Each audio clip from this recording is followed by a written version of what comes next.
You ready?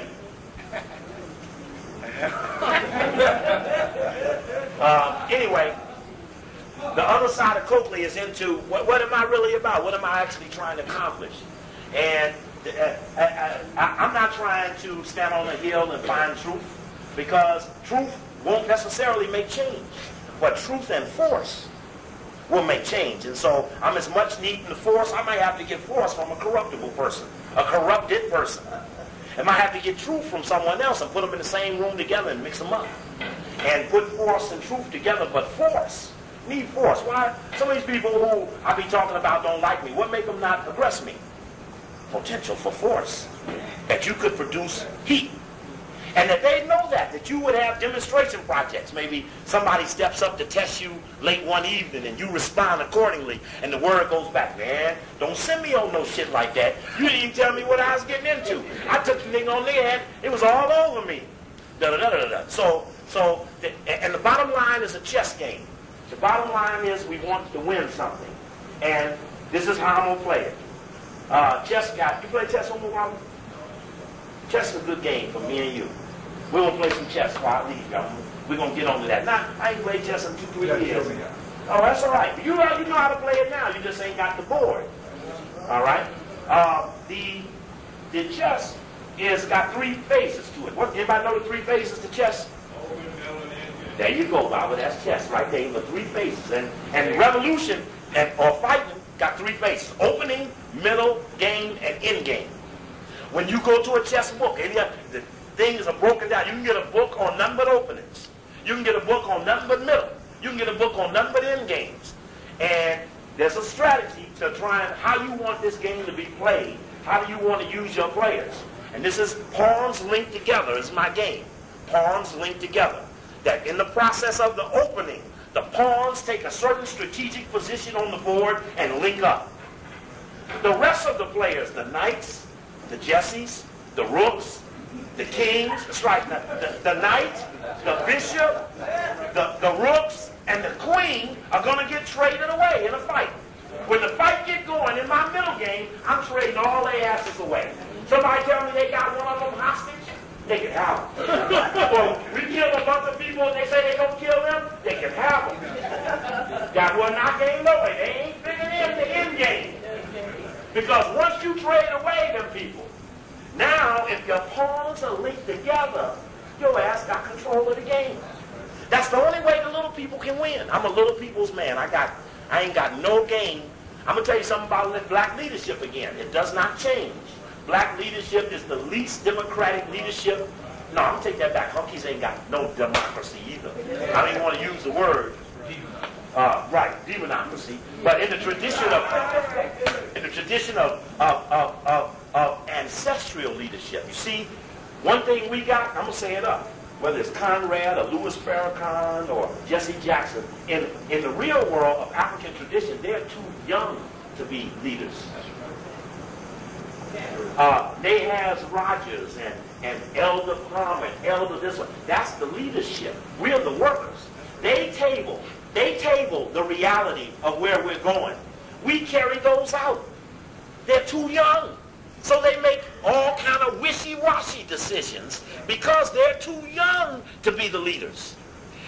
So now we have, what have we done? We have destroyed the traditional African leadership and replaced it with, I don't even know what we call this, urban leadership, modern leadership formulas. But these formats tend to have the leader say and disgruntled members lead. A member never feels comfortable to raise a disagreement. I say it honestly, if it was the nation, if I was in the Black United Front, I was telling my boys, I thought it would be good to have a Black United Front chapter in Washington. But if I called Conrad and said, I'd like to set it up, he would think of something skimmy about it. I mean, honestly, there needs to be something like that. There needs to be certain formulas. As I meet people in different places, boy, that person would be a real good type of person if they was only in that city. You know, you can see where a city needs a certain type of something.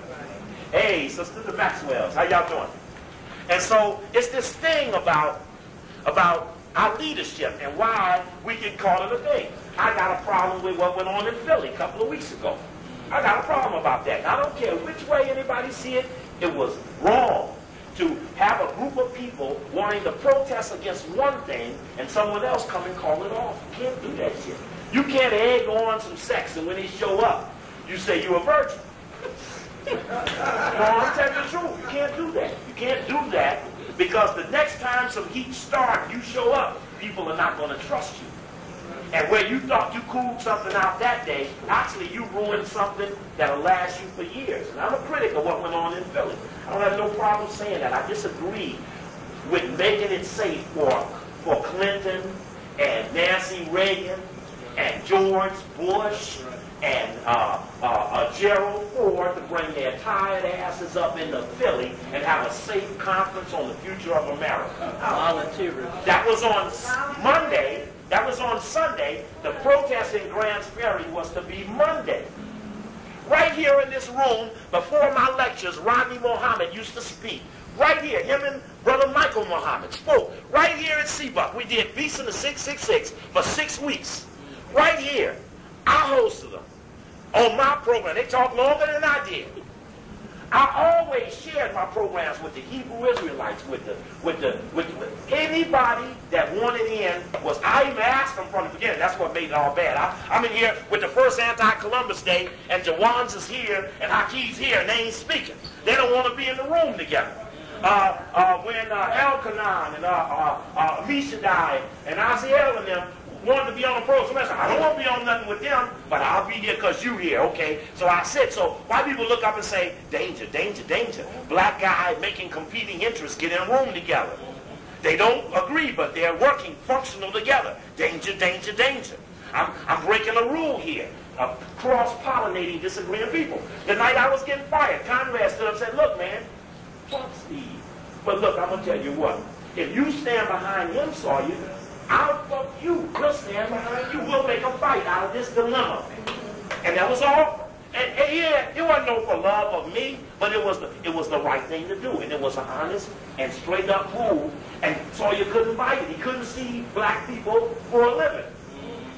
No, really, he looked up and said, this shit we're out. What am I going to do? I'm not a lawyer. That's right. I'm a deal maker. That's right. Where am I going to make a deal? I ain't got no power. You got to have something to compel a deal. You can't compel no deal with no power. And the minister was always supporting the program. He was always the speaker. We gave away money. Lou Palmer, first anti-Columbus Day. Instead of giving him a trophy, we gave him $146. We passed a hat. Cliff Kelly, Brother Akbar, a minister assigned Brother Akbar to the program. Second year, the minister spoke. We was at Inner City Studies. In the back of the room, Bob Starks and Conrad was standing there. Brother Gerald was on post, who's dead now. And they said, man, we better get control of this thing.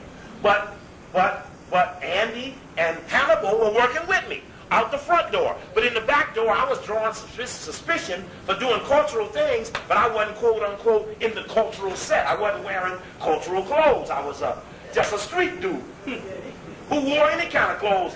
Everybody who ever fired me always said I was behind the clothes. And they always make a thing about he was this poor, piddly guy who I was just helping along, who was innocent and I didn't know he was into these things.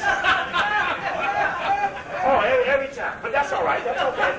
That was true, too. So you want to work, you better buy me some shit. And I ain't got no clothes. To buy me some clothes. I ain't got no clothes. And they did that. That was no problem. That wasn't no thing. That wasn't no thing. But the point was that I had this bad habit of being able to work with people that I didn't agree with. And that's a bad habit because when someone breaks you up, they don't want to see you get together. They don't want you to see you functional. And so I became another problem. I remember Tom Todd telling me one day at one of Bimbo rallies after I got fired, he said, you will never catch me taking no orders from no Steve Coakley. You will never raise nothing up that will compel me to do shit. So now that's the bottom line, is you ain't gonna get shit in this town. Now they all get up there and talk black. Get up there and talk black. Ain't got no force, ain't got 2 followers. Right? Ain't trying to get no shit together. And so that it became a deeper problem. So that by the time the Harold Washington lecture came, then nobody cared if I was saying it. It was negligible.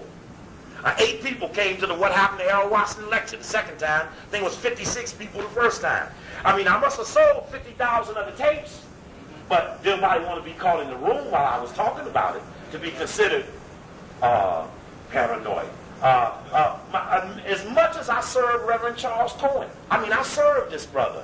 I served him. He was on the anti-Columbus Day first day right here in this room. I served this brother. Somebody come to him and asked him about me. He said, oh, you're a paranoid young man. This ain't but a little bit ago. He's a paranoid young man. Sister, but you just can't wake up and be there. You got to be there. See, that's something that comes out of your heart late in the game when you down on runs and your end game ain't working. You turn to what you are. Preachers are a fraternity. So when he go to Jesse, he say, Bob, I'm a preacher.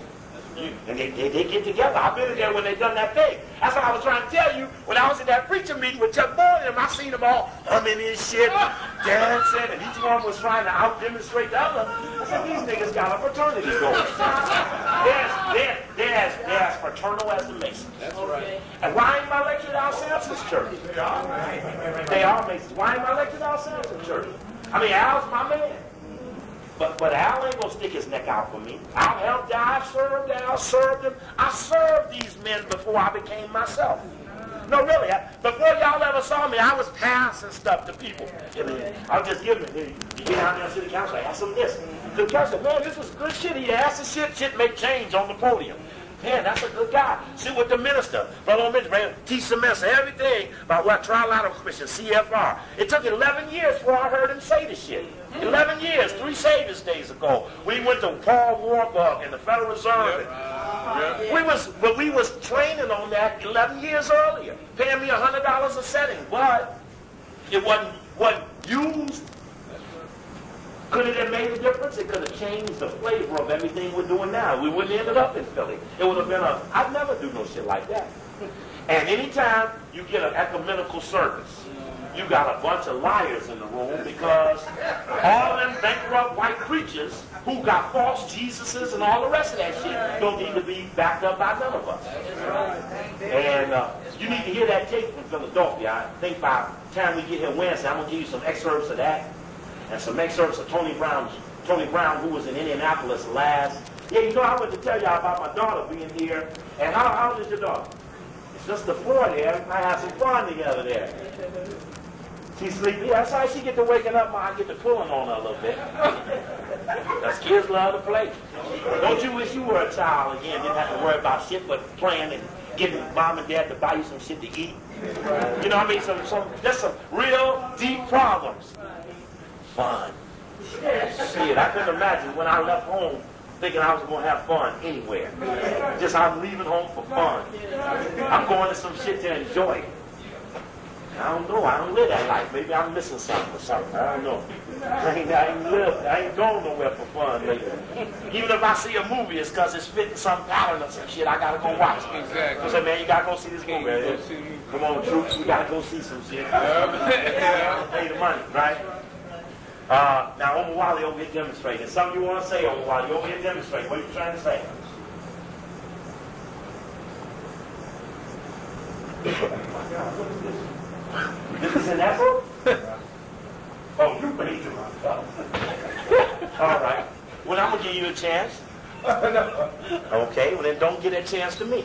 I just showed it to you.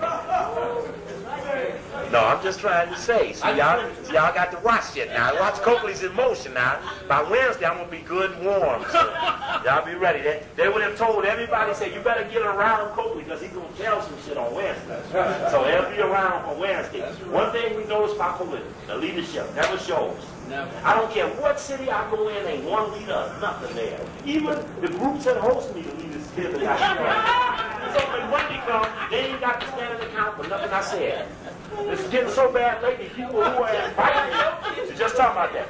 People who've been inviting me to lectures, paying me money, $200-300 an hour, ain't even wanting to introduce me and shit. Well, brother, just go ahead and start up. I said, well, no, we got to, how we going to just go ahead and start up? I said, well, you know, I'm so mad, I couldn't stand there and say anything. I said, well, look, Baba, my teeth are falling out, my clothes are funky, I'm spitting all over the people. I mean, I'm dehumanizing myself just to stand here. Is there something about what you're going to say that's going to be any worse than what I have to do for myself, to myself when I stand here? That I have to say something somebody feel but don't want to say?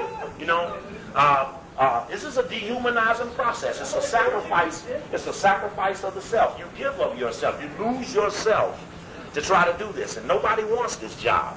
It's not popular. But I don't see the leadership. And leadership doesn't want to sit for computation with me. Well, if this is who runs it, then our behavior becomes judged by that. Yes, brother. How did you manage to be in presence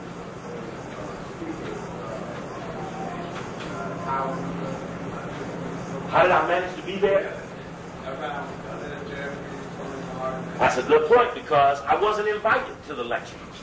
The reason I wasn't invited to the lecture was because the brother who was hosting it, Malik Zulu Shabazz, I liked him, but I talked to him right before I left here. I've been in his pants lately. He did some things to me about the OJ and other things. He's undermined some things that I've done. And Brother Khaled, when Khaled was in the nation, they had him on the Malcolm X tour. Part of what Khaled was saying was that Lou Palmer and Steve Coakley got a vendetta against the minister. And Khaled was going city to city saying this. In most of the cities, the people didn't even know who Lou Palmer was. I had been in those cities, so they knew who I was. Outside of Chicago, Lou Palmer ain't no 57 cities speaking. So you say Lou Palmer, people say, well, what is that? He said, Coakley, that's the Bogart. I know him. So that was his assignment. The Malcolm X movie was coming out, and Khaled had the assignment to attack the movie and to attack anything that was adverse to the nation. That was his job. And in the process of doing that, he was bringing my name up. So Khaled, Jeffries, Tony Martin are coming to D.C. All of them have had encounters with Jewish people. So they come to D.C. as Coakley sitting there. So Khaled, in a peace movement, this is why I love the brother, because again, we were not agreeing. But he got on the local radio station there and he said, look, I'm making a public appeal. If anybody can find Steve Coakley, please ask him to call me at the Howard Inn Hotel, room 724. I want to talk with him. I'd like to see him on the program tonight. If we're going to be here, we're going to be fighting Jewish people, how can we assemble without Brother Coakley? And we have been battling. I heard it, like 50 people called me. Went off the radio, I wasn't listening. I called him at the hotel. We talked for 2-3 hours. That night, there I was out fending in the hallway. And he said, man, when you're assembling in the back, let's go. Got in the back room, everybody was there. I had worked with Tony Martin. I had helped him. Tony Martin went to speak with some people who I wasn't getting with. But I made all my friends go because he was being attacked. And even though we wasn't with this ASCAP crew in L.A., I made them all go, because if this man is under attack and we don't go to his presentation because we don't agree with the person hosting him, then they'll kill him. So we've got to be there. We had Sister Nzinga, Rakabisha. We had to be there. We submitted ourselves. We paid our money so that it could not be seen that factionalization could isolate him. That he would be a byproduct of being less protected because I wasn't agreeing with the person hosting him. That's not fair. So we were there. Sister Greer's at the door, stood me up in the middle of the meeting. Oh, Coakley, I love you, I love you. Glad you could be here. And I said, hey, we got to support the brother. I shared my Jewish information with him. And on the Jewish onslaught, he mentions me in the opening that Jeffries, myself, and others gave him unsolicited information. He didn't want to say he asked for it. That backed him up on the crunch on Jewish people. And it's in the opening. So that's how it happened. So that was me and Khaled joining back up. Because from that point, we started hitting the posse in these cities together. Then that was going fine until the OJ thing came. When the OJ thing came, I went to L.A., OJ came to see me. We talked this thing about going around the country. He's going to do lectures for free, and we're going to raise money and do things for people who are less fortunate than him, etc. Next thing I know, Malik goes there, gives him $10,000, flies him to D.C., and there he is at $10 a head with 2,000 people in the room. He ain't been in no city since then either. That was the end of that. And Malik and I fell out over that. In fact, I was right here in Chicago. I was telling y'all because I was at Harold Chicken the other night, and what's her girl, Nikki Zara, and the attorneys were meeting here. It was the weekend that all of the 18 black organizations, national organizations, the black psychiatrists, the black social workers, all had their workshops, right, at the time of the Democratic Convention. We're all in the hotels, and I'm at the chicken place at 1:50 in the morning telling me, don't tell nobody, but Malik's bringing OJ to D.C., not knowing that I'm the one person that you was not telling for. Because you didn't want me to know, because no one would even went to him. Because if you look at the Black Holocaust meeting, how Malik got his biggest applause that night was condemning OJ. He don't really have no script. He ain't studied nothing. So he was doing euphemisms and right, the black man. That's here, free the people. Y'all free the people. It's a lot of rally shit. You know, it's informational shit and it's rally shit. Sometimes people do rallies, don't have no information. So they juice the people up with this shit, talk shit. Hook your white woman you living with. And people holler, yeah, go wild. There's nothing profound there. There's nothing insightful. Now, I prefer to do it like this. Brothers, don't go to Pinky Land. No, because now when I go around the country, you hear me say, I teach them students, don't go to Pinky Land. I don't care if she lay in front of you butt naked with $50,000 on the bed, laying it open for you. Don't go to Pinky Land. Ask Major General McKinney. That's right. Ask OJ. You start walking down the line of all the black men who are suffering for going to Pinky Land. So that's a lesson. I couldn't rally on that. Right, I couldn't rally on that, but I can lesson on that. So it's that type of thing. So we hooked up. And that's what I was trying to say earlier about when do you work with someone even though you're disagreeing with them. And so Malik and Khalid came to, in April, were coming to Washington. I wasn't invited on the program. They were doing something against Howard. I'm banned from Howard. I was the first one banned after the Black Holocaust meeting. When I went to come there for the trial of the oath takers, I was the first one the ban was invoked on. Now, a little bit later on, the Black Leadership Summit was there. The president of Howard welcomed Minister Farrakhan, Hugh Price and the Urban League, and all the rest of them. But we're considered supporters of Farrakhan, but we can't be in there. But Farrakhan can be in there. That's strange. But it's true. Can't nobody call me a liar. It's true. But the bottom line to it is this. So, okay, take another example. Million Man March is coming on. I'm in Washington. Getting ready to go to Pittsburgh for election. Somebody called me and said, man, somebody just accused the minister of trying to kill you last time you was in Chicago. What's the goal? To have a successful men outing. What's the reality? Irregardless of whether they did or they didn't, I ain't going to let nobody not checking in with me, fight no fight for me, don't pay no dues for me, don't do nothing for me, stand up supposedly in love of me and attack another man. That ain't with me. I don't have no supporters like that. I don't have no friends that do me like that.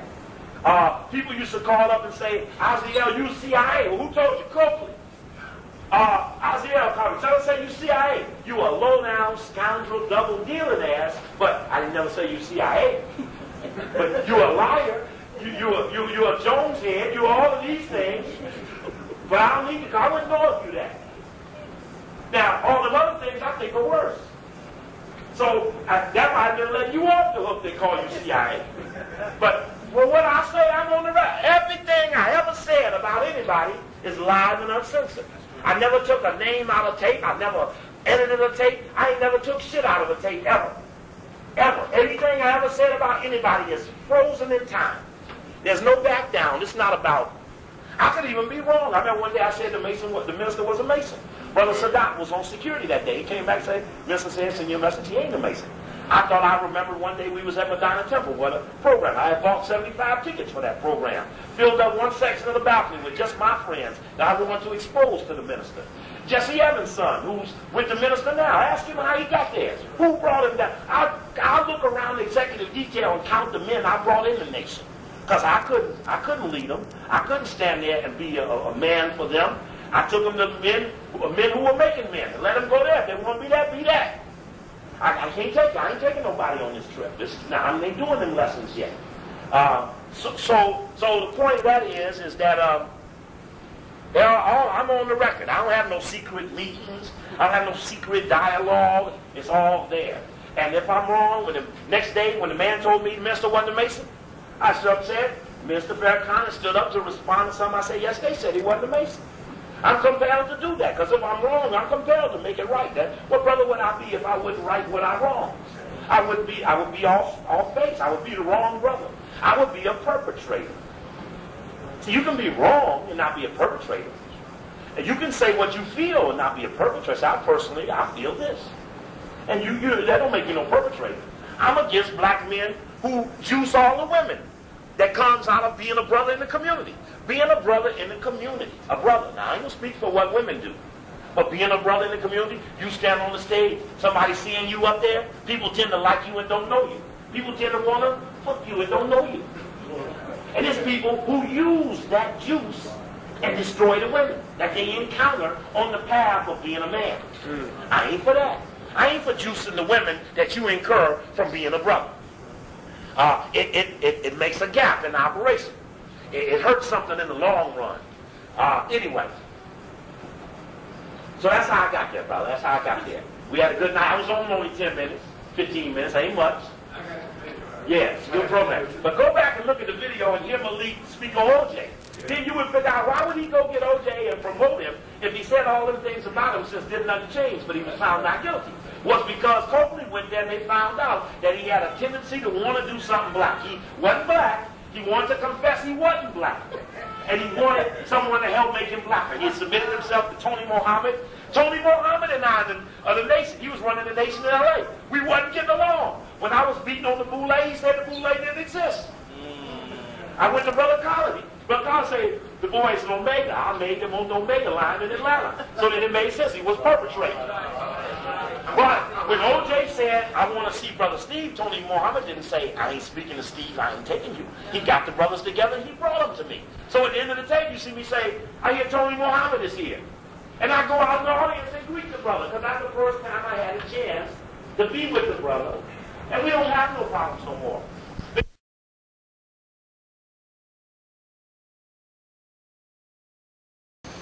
Mayor of the Jewish religion calls the minister in, and they have an ecumenical service, and he calls the nation out of the protest. Ask them not to participate. They still marched. It still was 500 people showed up. But that's not good to do that with white people. White people cannot make two flanks out of black people.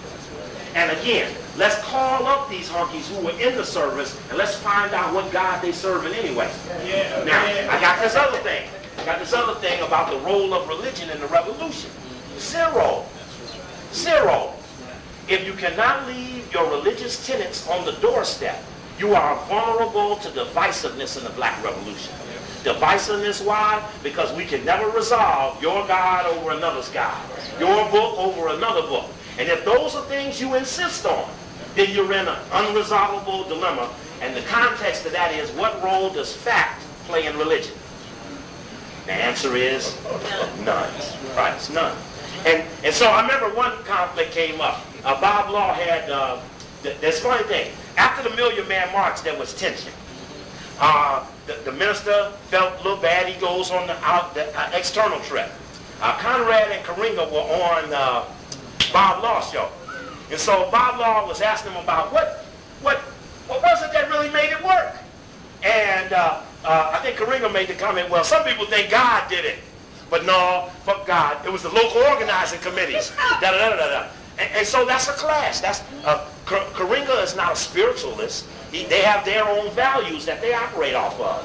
But they're not religious based. So if you say it was the divine will of God that protected the journey. I mean, no planes crashed, no trains tipped over. Some people didn't make it because of the bus they paid for it, didn't get them there. But there was no catastrophe. It was a divine moment. And though the police was all everywhere around Washington waiting for something, didn't let even as much as a pickpocket go down. So someone could sit up and feel that was divine inspiration, divine protection. But another person who was non-religionist cannot give God that level of credit.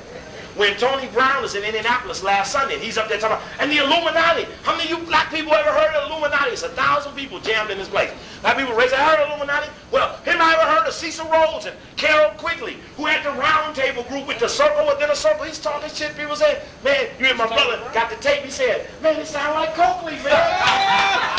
Then the brother raised his hand. He said, well, where do the boule fit in all of this? And he goes, boule?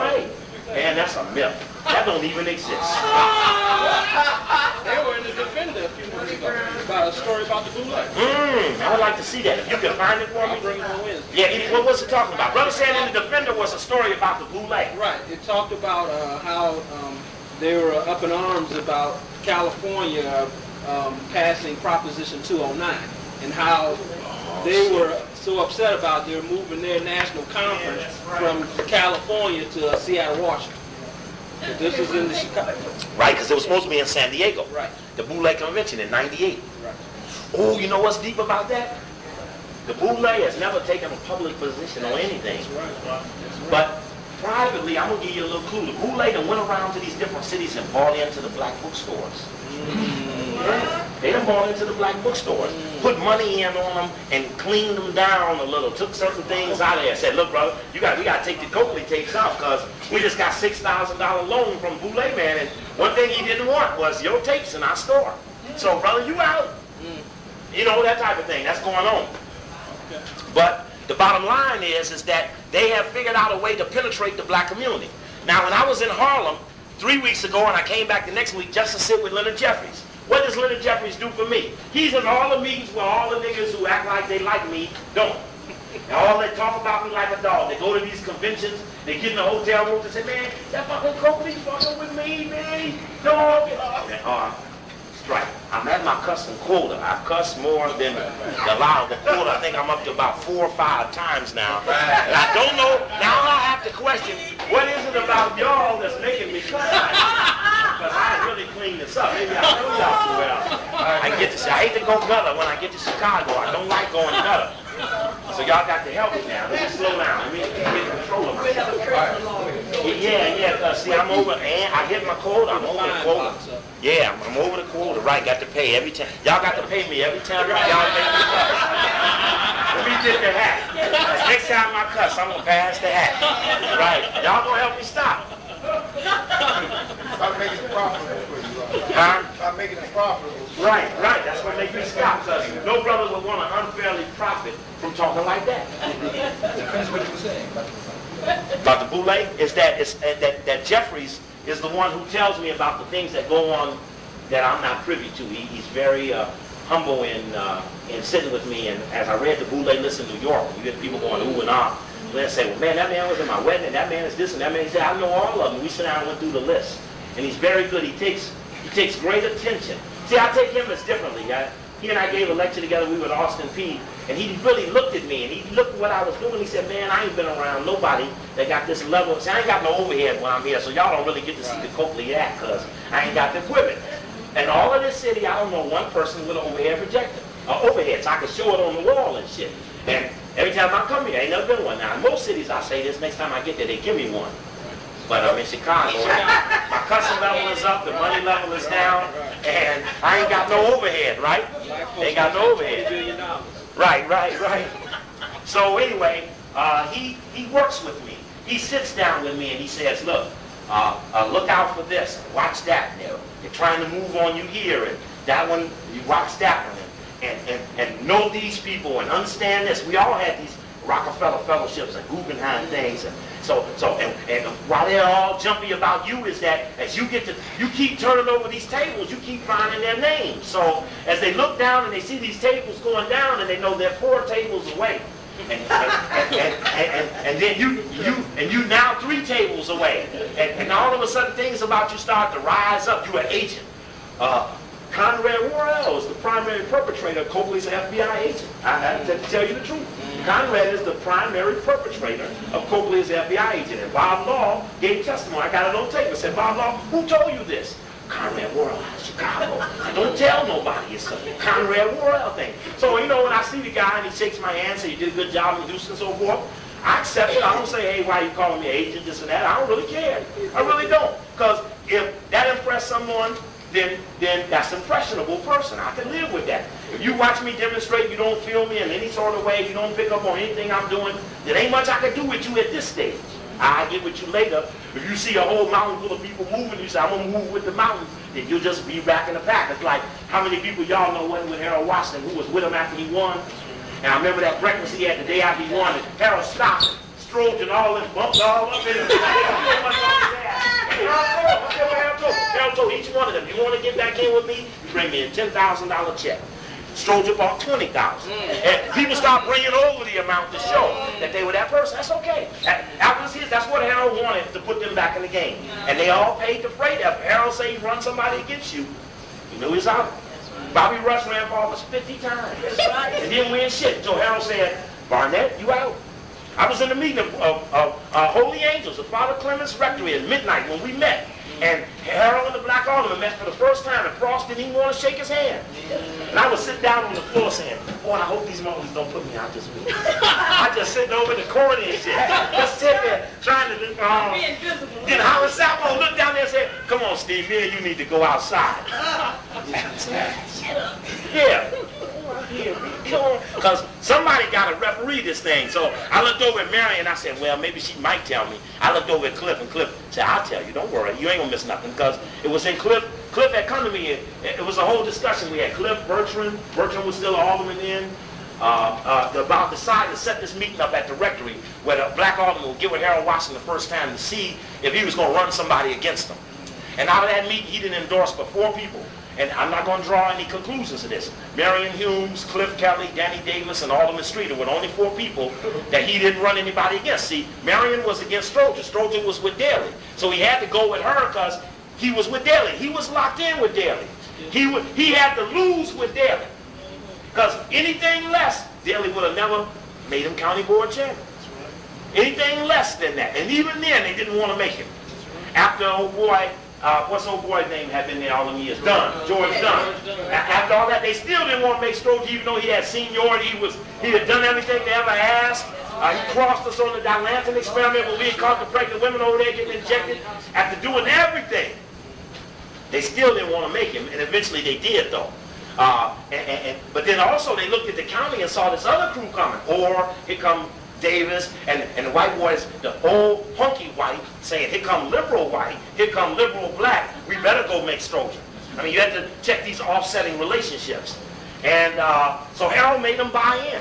And I ain't got no problem with adversity. I really don't. Believe me, you will not live in this world if you can't withstand having somebody work against you. I mean, really, you wouldn't get anywhere with this thing if you were that soft. And the bottom line is, people can believe whatever they want, but a real person walk up to you and say, hey, look, I need to talk to you about this. I'm uncomfortable. Let me ask you this. Let me ask you that. You can answer them or not answer them. That'd be a person's choice, but I live an open book. Like I say, I don't have no, part of what makes me sleep good at night when I submit myself to sleep. Because that's something else too. You become Superman, you're going to stay up 72 hours and shit. And then you have to submit your sleep. That's when sleep submits you. But to submit yourself to sleep, I sleep well. I don't have nightmares, no dreams. I mean, I'll be dead asleep or wide awake. It's only 2 stations. Ain't no laying in the bed, just laying in the bed, you know, just laying in the bed. I'm just laying in the bed. I mean, even if I'm tired, I gotta do some shit, because unless I'm out, you know, you look at time, how much time we got? How much time we got for the white man just come on, put this shit straight out on the street? Soon, Bible says, everybody think we got forever to work this out. You know. Yes, brother. Listen up. Then we'll come to you, brother. I read an article that I was thinking about. It had something to do with little girl X. It had something to do with the boule. Now that little girl X thing, I wasn't here, right? So that thing played a little bigger here. I know less about it. Just tell it to me quick. Well, anyway, the article was... No, not the article, but the little girl X thing. Supposedly they got attacked by something. They don't know who attacked them. They said this guy attacked them. Look what the article was about. So the attack occurred on January 9th, which is 10:01. But they claim they found the killer. They say it was the killer April the 4th, which is the same assassination day as King, which gives you the 144 for the boule. But the opposite in the article name that said he was the guy was named Joe Clinton. Guardian animal. Damn, that's heavy. Yeah, that's too ironic, isn't it? Just like King been assassinated on April the 4th, but he was in Memphis, Tennessee, because 10, you got the journalist with 144 for the boule. They assassinated him on the same day that he was. And then let's go back to this. He was shot with a 30-06 rifle. He was in room 306, and he was called on the balcony at 3 minutes to 6 and dead at 6. 3-6, 3-6, and 3-6. And not just that, he was we in room 202 at first. Yeah, they moved him, right. That strange white man came and moved his door. 306 and give you the 4 and the 9 was 13 or 4 again. Check that out. Yeah. Because there was 4 of them on the balcony. Right. Which is one lone shooter. 144 again. I met an Israeli guy who had been in Israeli military. He works in a gas station near where I live in Maryland. And I stand at this place and I read my books, I'm underlining stuff, and his leaned over and said, what you reading? I know the guy, Gabby. I said, I'm reading this thing on Martin King's death. He said, well, you know that was sniper. I said, why do you say that? He said, because snipers taught only shoot one time, because if you shoot a second time, you've revealed your position. Right. So only a professional sniper would know one shot. Even if you miss him, you got to quit at one shot. You go two, you out. And so, he said, I was a professional sniper. Everybody, well, all in Israel, we know that. James already, we know that. We know that. I mean, it was like a matter of fact, you know. And now that they've tested the rifle, how long we got to wait for them to reveal it? They done tested the rifle a month ago now. They sitting there now with the answer. And boy, I want to tell you, Jesse showed his ass and shit got close. I was in Atlanta April 1st and April 2nd. April 4th is the holiday. They got big shit in Atlanta. They got the... When Jesse gets jumpy and says, well, I don't know what y'all know, but James already did it. And all this old Raoul shit is bullshit. Pass the hat. Is bullshit a curse word? No. See, I told you I wasn't in search of truth, because if it costs money, nigga don't want no truth, right? You say, bullshit ain't no curse word. Right, that ain't the truth. But if it's money involved, yes, that ain't no curse word. That's a good word. Right. Okay, you see why I want right. Yes, brother, I'm sorry. Hey, folks, remember our first connection a long time ago? We were talking about Michael Jordan, how Slaughter had died. 3 MJs. Yeah, have you noticed that they won a championship on the same day they released the information that his father was dead, which was Brian, he was 13? I was telling everybody they was going to win and stuff on this day. I think I was going to go 7 games, but I said he's going to be on this day, he was 13. And let me tell you something else that's interesting too. Fancy car on the side of the road where their connected loved one is an Omega. Fancy car on the side of the road. Michael Jordan, the Omega, lost his daddy. You go to the West Coast, and you notice they kept showing that sign, 405. Right, the Mulholland Road, you see that 9 laying there. There's that fancy car on the side of the road where an Omega man loses his son. Not just that, I got the article. They said in the article that the guy was driving a $130,000 car, which is 13 or 4. Then they said that the time that he got killed was 1:30 in the morning, which is 13 or 4. Plus, the person that got killed is 1:44. And they had the 9 standing over. And that's another thing too. See, wealthy blacks have perceived they were immune from persecution. Now they have recognized that the stage of the white revolution, which has already neutralized little things, taken away lecture halls, taken away little things, has now moved on up the ladder to neutralize that next layer of made man. There's a tape around here called The Born Man versus the Made Man. And the born man, the king and the queen, made a man, and the made man made the Negro. And now the made man's man, the Negro, is in jeopardy. They're being crucified. And I'm going to tell you which Omega is going to get satanically crucified next. A member of his family. It's going to be the Shaq. Shaquille. Because it's the Shaq. In this commercial, even with this commercial with Bill Bellamy, he says, Q no do. Cue me, cue me. He said, what do you mean, cue me? What's cue me, cue me? He said, cue me. He's trying to tell me a cue. He's telling Bill Bellamy they're sitting on the car. And he said, cue me, cue me. And he's telling them about his cue thing. Every time he do a slam, he puts his little cue thing up. He moves to Hollywood to get himself in a position where Satanism is at its heights to be sacrificed. And the Shaq is going to be sacrificed by these honkies. I'm telling you. They got him out there, found out that money was his motivating factor. All his brothers back there in Orlando said, well, if you had just stuck with us. I mean, we was the thing. It's the thing you saw the Bulls guys try to say about each other. Say, okay, look, okay, we want Dennis. Hey, I want Scotty. I want this. They all said they wanted each other. It's like, let's bind and bond together. Let's stick together. But the Shaq thing, they put the money on, $125 million. And I was in L.A. when he signed that deal. And L.A. just went crazy. And I said, boy, y'all done cost this boy his life. He not only gonna see no championship, but he gonna end up having to give something up for taking this move for mere money. Then they put him in the movie where he's the genie to the white kid, and the white kid just dehumanizes him like a tramp. You know, he's this little flunky and shit. You know, the tallest black man in America, flunkying on the movie for mere money. And the boy is set up. He's set up for treachery. He's really. The satanic boys are right now probably positively finding his moment, you know. Yes, Brother Ray. Oh, I'm sorry, sorry. Hold on, Ray. Honorable, I had to go here then, Brother Ray. Okay, I want to know what was the positive effect.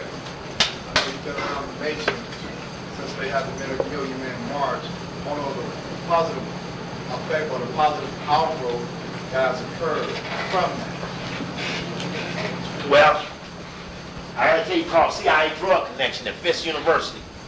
The Nation of Islam, the Million Man March Committee, the NAACP, Fisk University, all of them got together and wanted to have a CIA drug day. But they picked Coakley to be the main man. Said, we want Coakley. Y'all take care now. Yeah, I'm going to give that to you. Oh, yeah, I'm sorry, sister. Here you go. Uh-oh. How much is it? There you go. How much is it? 18? And you give it to sister in the back. Okay. I appreciate y'all very much. Call Reverend Brown. All right. I gave you your number. Who that? Reverend Brown. Oh, yeah. Oh, you the sister. Yeah.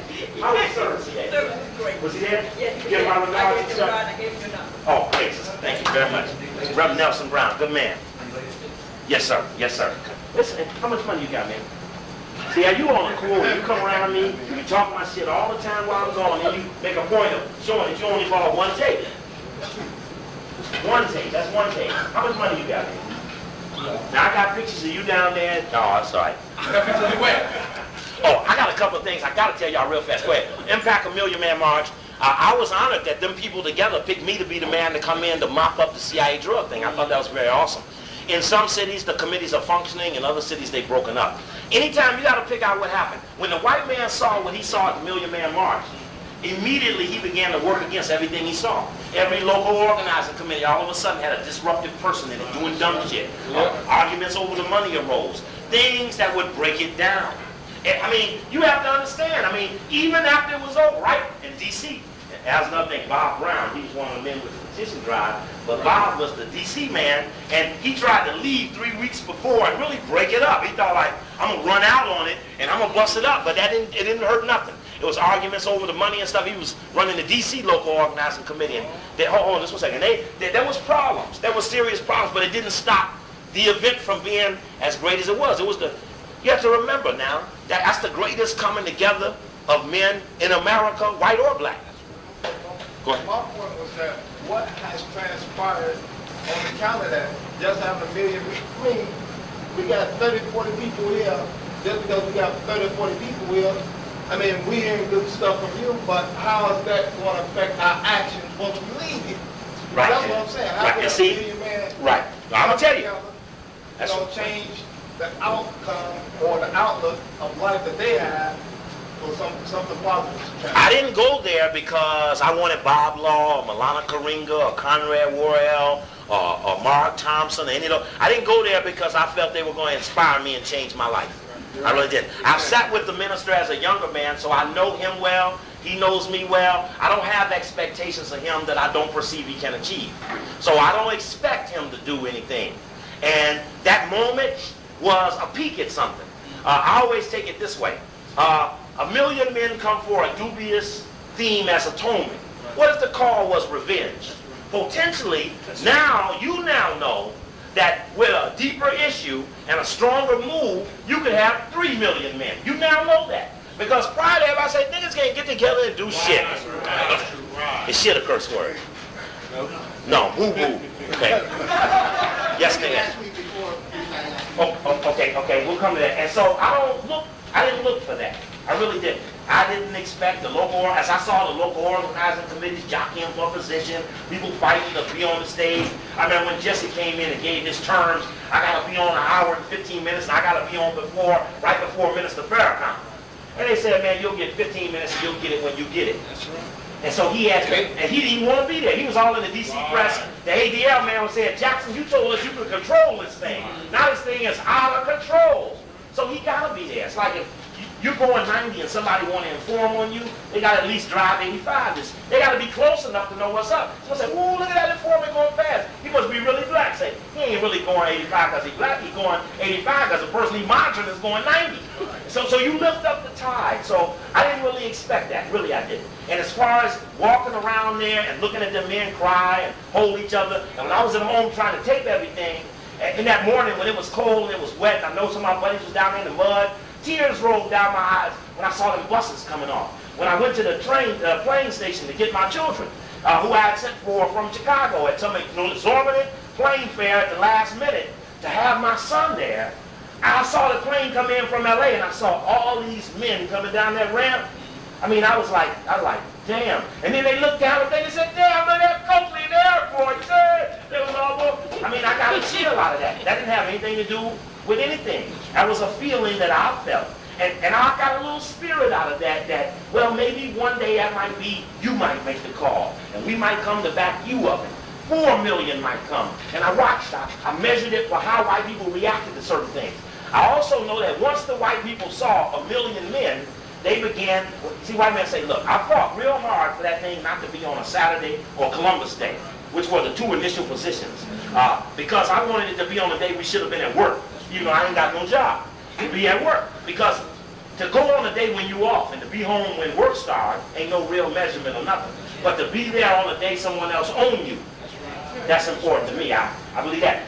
The esoteric side to the Million Man March. There's a video I have. It's not labeled, called "Base Theory on Evil and the Oath Takers." You would want to see this tape. Here's one here, because of the way. We took the satanic side. The minister uses the number 19. He talks in Masonic lingo, and they answer with the number 4 or 400,000. And these people are talking. I'm sitting there looking at it. Ooh, they all talking. And the worst thing is, all these men don't hear them. They don't hear this going. Something's going on here. Hold it, y'all. Watch. Look at this. They talking. The devil, the minister, they talking. Look at this. And ain't nobody hearing that. Decodifying what I actually saw. I also felt that in the process of atonement, you sacrifice a goat. I felt Brother Collett was the sacrificed goat. They did everything according to books you may not have access to. That they actually followed a scheme or something known to few men. So when you look up atonement, it says you must sacrifice a goat. I called Collett. I said, man, somebody got sacrificed. I think you was it. He said, Baba, worse than that, I'm a Capricorn. I said, what is that? He said, that's a goat. I said, oh, shit. I said, damn.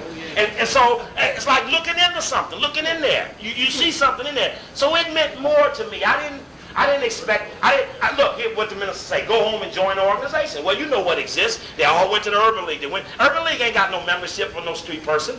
NAACP, they went to NAACP. They was there 6 months. They walked out and said, NAACP ain't shit. I ain't going in there. And the brother right here, No Dope Express, tried to get the votes to win NAACP. Even when they won, they wouldn't give it to them. Wouldn't even give it to them. Because it ain't the white people created it. So the minister said adopt the children. I saw Brother Richard in the final call. Adopt some children. I love Brother Richard. I was raised with Brother Richard. I was proud to see that. That's an impact. 2,000 children been adopted. 1 of them, 10 of them, 15 of them might grow up to be something. I don't know. But that might have been, Baba, in all of it, the most profound thing that some children got recovered. I mean, what did I expect of it? Nah, when I saw some of the people who up there who I knew needed to atone for things, there's the killers of Martin, there's some of the killers of Malcolm, there's the killers of the Black Panthers in LA. I looked up and I saw all the people who needed to be there asking for forgiveness. And if atonement is what it is, it wasn't to go do nothing, it was to say, hey, I'm sorry. And they said, why wasn't you speaking? I said, I ain't done shit. There ain't no complicated thing. I ain't done shit. I don't need to go up there and ask the people to forgive me for being Steve Copeland. And that's my feeling. And that was really it. And somebody say, okay, where's the money? Everybody have a big thing. And I tell you, that hurt Million Man March number 2 was the argument over where's the money. But I didn't put no money in the hat. So I said, look, I don't have a right to ask where the money went because I didn't put $1 in the hat. And I asked the person, told me, he said, well, man, where's the money? I said, how much you put in there? He said, I didn't put nothing. I said, Baba, you don't have a standing. You couldn't even make a court case out of this because you're not an offended party. Let those who put the money in ask where the money went. And don't be no perpetrator. You perpetrate when you ask them for something you didn't lose out of. Now you're going to tell me you defending people you don't know? That's not black. You know what I mean? So I, to be fair with it, Ben Shabazz. I don't trust Ben Shabazz. I'm going to tell you honestly. And I'm there. A lot of the brothers in the nation don't trust him either. No, hell no. But they serve those who they asked to serve. They work with who they asked to work with. But Shabazz come on the radio in D.C. where he was down in his hearing. He was at the hearing in North Carolina trying to be United Church of Christ still. He got on the radio and said, I'm trying to tell United Church of Christ that Islam ain't no religion. I ain't doing 2 gods. I'm still with Christ. And I'm saying, see, that's the thing. But I know a laborer say, look, if you take the laborer's money, you must join the laborer's flock. That's a compelling thing. Laborers have the right to demand that a member who lives out of laborers' money get with the laborers. I think that's fair. That's a fair thing. So he had to be Ben Shabazz Muhammad or lose his house. Who gonna employ him? Who gonna pay him for a speech? Nobody. Who believe? How many followers he got? None. So who gonna support him if he don't go to the nation? No one. Nobody's institution's big enough to feed his habit. I don't mean drugs or anything. I mean his house is in Bethesda, one of the richest neighborhoods. The senators and all the rest of them live next to him. That note he got on that house and he got when he got to NAACP couldn't be fed by nobody. That's the same thing happened to the niggas working out of Washington. Lost them houses when they couldn't pay them notes, when they didn't have that big salary no more, which the NAACP was paying him. So he get the nation minister help him with his house and help him with this and help him with that. Laborers say, hey, look, minister, I know. I bet the minister was here right now and asked him, said, look, Mr. Verkine, how many laborers complain to you about giving money to a non-laborer? The brother here who goes to the street to work, to raise the money, to make the structure what it is, he has a right to make that man serve. Ain't giving no money. The nation is an internal organization. It's not an external group. That externally you sell the papers, externally you speak to the public, but it's not an external service organization. They don't feed the sick or clothe the hungry or any of that. It's not that organization. It's an internal. We help members. I remember when they would want me, when minister was helping me out, I couldn't pay my rent. I was getting Columbus out of jobs. And Brother Collar got me in the room. Brother James, who was on the gurney, who I know died a little while ago, was on the gurney, on the thing, didn't have no legs. They got me in the room and said, look, brother, we're going to help you, but you got to join. If you get the laborers' money, you got to join. I mean, as a member has the right to make the call. And, I mean, that wasn't me. But it could be someone else. So I didn't have no built-up expectations. The white man knew. See, sometimes when things don't work, don't always think black people didn't make them work. Sometimes white men get in there and do shit to make sure the combustion of good things don't happen. And when it got to Million Man March 2, one of my biggest hurts were the fact that the night before the Million Man March Part 2, I told all my friends, I said, man, well, at least this time, Winnie Mandela gonna get up there and she ain't got the tone for shit. She gonna throw down, right? And then Brother Collett spoke then too. Brother Collett spoke at Million Man March number 2. And I was all excited because Winnie Mandela was gonna speak. And what happens? Stand up. Please stand up. No, I don't want to. I love them. They stand up and say, Winnie Mandela, let's give a hand for Winnie Mandela. Then they say, okay, Winnie Mandela would like to tell you today that she's glad to be here. What? She couldn't give us speech. Now, let me tell you something. If I got 300,000 people standing with me, and I've got to make a treacherous move, if I don't believe that's enough backup, then I'll never have enough backup. Now, so then it came out, I'm watching it, I'm in Chicago, in Maryland trying to tape everything. And they say, okay, the U.S. government, the word passed, U.S. government will revoke her visa, and she speaks. 10 minutes later, State Department, on CNN, Mark Wolf, the White House man, cut to and said, CNN has got this bulletin. The State Department has issued a press release announcing the fact that they have issued Winnie Mandela an unconditional visa and are in no way obstructing her right to speak at the Million Man March. Now, okay, that's enough one perpetrator files out. Right. Now, who does that leave? The South African government? You ain't gonna tell me that with 300,000 people backing her up, they gonna let something happen to Winnie Mandela here in New York? Then, what they gonna do? You're gonna have an amnesty panel, nigga ass. You're gonna forgive the killers of Steve Biko. You're gonna forgive the killers of black babies. You're gonna forgive the killers of black leadership, and then you're gonna put your woman in jail? No, I would have pushed that to the limit. They would have had to lock her up. She would have had to go to jail. And he would have had to, I would have made that nigga put her in jail. And Baba, what I saw there was cooperation. Same thing I felt in Philly. And if that becomes the byproduct of the Million Man March, we're in big trouble. But we're going to get it squared away because it's clear we don't like that style of working. And we don't like the feeling that we're going to be obeying things. I'm not here trying to abide by anybody's rules or laws. I ain't trying to just do no shit without reason or purpose, but I ain't just trying to obey some shit so I'm a friendly, workable guy. There's no white person that we need that level of relationship with. And I'll make that clear. I'm here in Chicago to meet with some of these people to make that clear. I want to make that clear. That's not good. And I just cannot believe that she didn't have to back up to speak. But back to line, It was really the greatest day black men have ever had, or any man around this country. And potentially, all of us have caught hell since the Million Man March. Because now the white man knows he ain't as much in control of it as he thought he was. It is less. I would prefer to always say, when you go to strike, don't hit the horse's ass and make your move until you hit the 3/4 pole. When they say, here they come spinning out of the turn. That was old Phil Georgette. Used to be here in Chicago. Here they come spinning out of the turn. You don't want to hit your shit until you see the finish line. Emerge too soon, you'll be destroyed. And I felt that gave them a peek at something that they've worked every day since then to destroy. Now you got to take another level. There's a tape up here called Homosexuality versus Promiscuity. I didn't get to get in the theme with you, but one of the themes that's real strong is Gay Edgar Hoover as a homosexual. Right. Martin King, John Kennedy, Robert Kennedy as promiscuous, have been manipulated by their sexual habits. And because of those things, even a part of the conflict between Malcolm and Elijah was promiscuity. And this has plagued us, especially in the 60s and early 70s. That's why I said that other thing about don't do all the sisters that come to see you just because you're a brother and they see you and they like you. It has no value. Show you right away. Thanks, Ray.